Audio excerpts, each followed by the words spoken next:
Oh, Mika and Willie, how long have we been doing this now? 10 years? 10 and change. 10 and change? I think this is the first time I've caught myself at 6 o'clock in the morning looking through the papers, just trying to find something to cover. Oh, come on. Like, this is... Was it just me, or was yesterday like one of the most boring? Oh, look at a bit of Miami waterfall. Beach in Manhattan. This is in Times style. The critical shopper. Do we want to talk about that, Willie? No, actually, the news is pretty pressing this morning. A series of alarming tweets by the president yesterday sparked an international Well, I guess uproar. that balloon just got popped. You know, it's all about timing, I hear. And, you know, you could have looked at me like that whole Joe, why are you so stupid, and then rolled your eyes and then done that. Well, but it is actually raising serious concerns about his fitness to serve. Yes, at this point. I am quite aware of that. Right. Yeah, you are. Yes, I am. The New York Daily News ran an editorial reading part in this. Only those completely under his spell can deny what growing numbers of Americans have long suspected. The President of the United States is profoundly unstable. He is mad. He is, by any honest layman's definition, mentally unwell. Now, that's the New York Daily News, a newspaper that Donald Trump has read every day for decades. New York Times reporter Maggie Haberman, who's got deep sourcing inside the White House, said, quote, something is unleashed with him lately. I don't know what's causing it.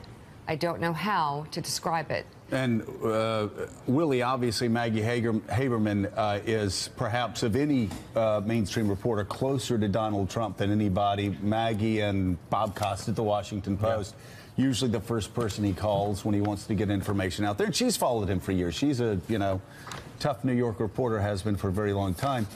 But what was so crazy about yesterday is we sat on this set for the first 2 hours, and we were talking about how troubling it was. And John Heilman, I thought, very astutely brought it up, how troubling it was that he was walking around muttering about conspiracy theories behind closed doors at Mar-a-Lago, talking to close friends. And Heilman said, it'd be almost better if he tweeted them. And then we go to break, and we come back in the 8 o'clock hour, and he has tweeted out white supremacist videos from the United Kingdom that are fake. And that the White House spokesperson says, well, it doesn't matter whether they're fake or not, right? And then, of course, after the show, he tweeted out another conspiracy theory. A cruel conspiracy theory for a woman and her family, which we'll get to in a minute. And you go back just 2 or 3 days. We have forgotten the chaos that was going on a couple days ago. And this comes in the midst of a nuclear showdown with North Korea. So I'm just kind of wondering, what's the cabinet waiting for? What are Republicans in the House and Senate waiting for? Because it's never going to get more deadly serious than it is now. And he picked a fight yesterday with the prime minister of our closest ally over the videos he shared from a white supremacist from Great Britain. Just think about that. Yeah. That's the leader of the United States, President of the United States. First of all, the fact that he would retweet those videos, unverified videos from a white supremacist who then retweeted back to Donald Trump and said, God bless you, Trump. Thank you for your support in our cause of white supremacy. And then to have Theresa May rightly standing up and saying, no, we don't stand for this in our country. These are bad people. For him then to come back and push back at Theresa May, the prime minister, again, of our closest ally, and say, we're doing just fine over here. Maybe you should worry about your own house. These tweets, they're not just frivolous. These tweets have actual impact on relationships we have around the world and on policy. The problem, Mika, is that we are not fine in this country. I said America will be strong. We will survive this. But right now, at this particular moment, and we're going to get to this in a minute with Richard Haass, we are headed towards a nuclear showdown. Most insiders say, and Richard has said this for some time, and it matches everything we've heard from inside the administration, we are closer to war on the Korean Peninsula than most Americans know. We heard this months ago that we are going to have a ground war in Korea. They've believed that inside the White House for a very long time. And yet, he is completely detached from reality. We had a New York Times and a Washington Post piece saying so a couple of days ago.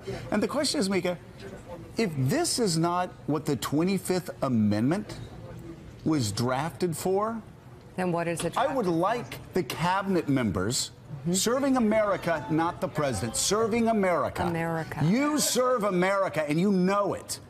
You know you don't serve Donald J. Trump, scam developer, scam, Trump University proprietor, reality TV show host. You don't represent him. You represent 320 million people whose lives are literally in your hands, and we are facing a showdown with a nuclear power, and you have somebody inside the White House that the New York Daily News says is mentally unfit, that people close to him say is mentally unfit, that people close to him during the campaign told me had early stages of dementia. Now, listen, you can get mad at me if you want to. You can say that's not okay to say, but it is okay to say. When are we supposed to say this? After the first nuclear missile goes? Is that when it's proper to bring this up in polite society? Tell me, General Mattis, when is it polite to bring this up in polite society? Rex Tillerson, when is this the right time to talk about a mentally unstable president in the White House and a nuclear showdown with another unstable madman in North Korea? Is it after the first nuclear missiles fly? When exactly is the right time, Steve Mnuchin? Pence. Mike Pence. Guess what? Republicans want you to be president. The Republicans in the House and the Senate would love you to be president of the United States. You know why? Because you're stable. And here's the thing. Everybody around Donald Trump knows he's not stable. Everybody around Donald Trump knows he's not stable now. Kelly. Everybody. And yet, this continues. So, and we'll be talking to Carol Lee about what members of the cabinet could do. And Susan should, I think, weigh in on what the party should be doing right now if anybody in the Republican Party had a spine or even a brain or a moral compass. Can I ask Richard before we get to this? Let's talk to Richard for 1 second. I just don't want to back into the news because we have a lot of news on North Korea. I know, and that's what I wanted to ask Richard. How dangerous are things right now regarding North Korea? Let's set this up first, and then we'll get into it. How dangerous are things? Am I overstating the possibility of war with North Korea? The short answer is no. I think the possibility of an incident between American and North Korean, either aircraft or ships, is significant. And what worries me is that if there were to be some kind of an incident, say North Korea puts a radar on an American B-1 bomber, some ships collide or get close to one another at sea, does anyone seriously think that these two governments, given the level of vitriol, are in a position to manage a crisis, say in the way that Kennedy and Khrushchev managed the Cuban Missile Crisis? So it's not necessarily the bolt from the blue that either side introduces long-range missiles. What worries me is more that something would escalate out of an incident that simply we don't have the diplomatic capacity and the relationship to control. It's one of the many reasons we should be talking with North Korea. But our South Korean, the ambassador to South Korea could take care of it, right? And one of the things about this, besides that we don't have, obviously, an ambassador to South Korea, which is you're saying, is that if something grew out of an incident, Joe, that's different, because people say, well, you can't just start a war with North Korea because there's South Korea to worry about, there's Japan, there's Congress. But if something grows out of an incident, then it allows you to bypass the question of who started, because you're reacting to a situation. It becomes tactical. It becomes self-defense.